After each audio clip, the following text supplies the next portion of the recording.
Control गर्नु के बोले भाइ के बोले के जथाभावी बोले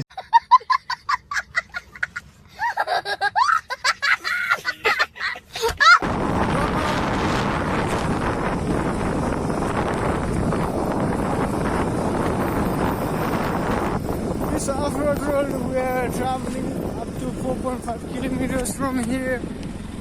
And this one we are heading to Gulkhead. And speed. I got accident over here and my heart behind got injured. We are backing to from अरे कहना क्या चाहते हो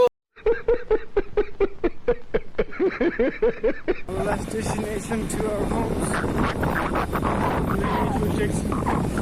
for more than 50 minutes from here. And we got a rider. This is Achami over here. Sit out. Wait. अच्छा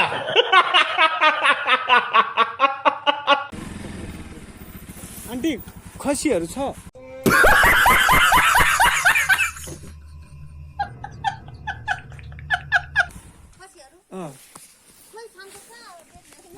कसरी के छ uncle एकदम इन्होंने वक्त बदल दिया जज्बात बदल दिए जिंदगी बदल दी लगभग हाम्रो अब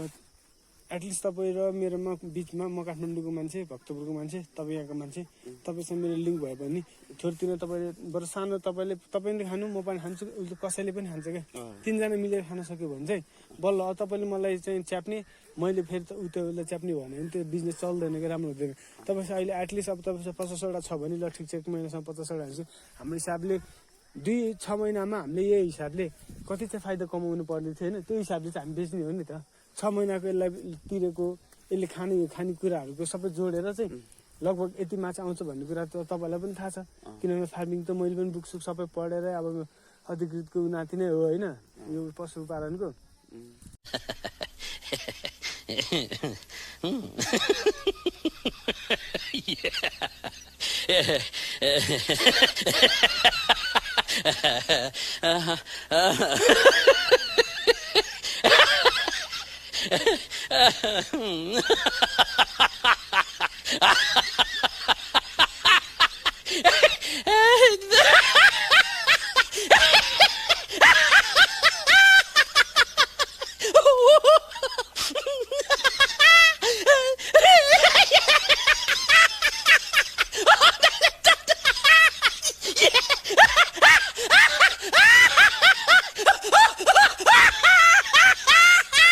त्यही भएर चाहिँ भन्न खोजेँ लगभग त 50वटा छ भने ठिक छ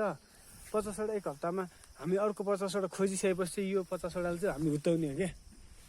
अर्को 50वटा स्टक भइसकेपछि यो खरिद भने तपाईँ पनि फुर्सद हुन्छ फुर्सद भएपछि पैसा अलिअलि भएपछि जाँड खान मन लाग्छ रमाइलो गर्न मन लाग्छ के गर्नु मन लाग्छ पैसा जान्छ नि त बात त सही है अब पहिला हामीले चाहिँ यसमा पछि यसो हामीसँग स्टक पहिल्यै 50वटा छ भने अर्को 50वटा चाहिँ ल्याउने वातावरण चाहिँ हामीले 2 दिनभित्र 3 दिनभित्र चाहिँ उनीहरूलाई फेरि ल्याएर चाहिँ यसलाई चाहिँ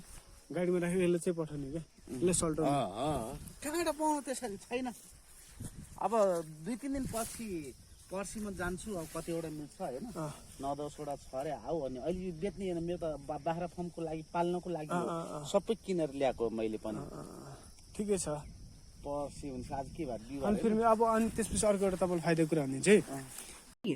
बहुत तेज हो रहा है बहुत तेज हो रहा तपाईँले अब यो फार्म भएपछि भेटनेरी सेक्टनरी पनि चाहिन्छ है खसी बनाउनु पर्छ है खसी बनाउनु के भने 500-700 लिएला नि तपाईँको भेटनेरीले होइन कति लिन्छ 50 रुपियाँ लिन्छ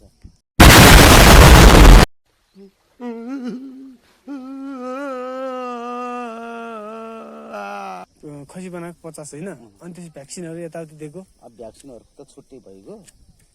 खसी बनाएको 50 रुपियाँ लिन्छ भ्याक्सिन चाहिँ त्यही साह्रो अब हेरेर अब कति लिन्छ मैले भर्खर सुरुवात गरेँ ज्वरो सरो आएको बेलामा भिटामिन सिटामिन दिन्छ नि त्यो चाहिँ कति रुपियाँमा दिन्छ अब त्यस्तो आएको छैन अहिलेसम्म मैले भर्खर सुरुवात गर्ने यसो गरौँ न त अङ्कल तपाईँको कन्ट्याक्ट नम्बर चाहिँ लिइरहँ मेरो 9849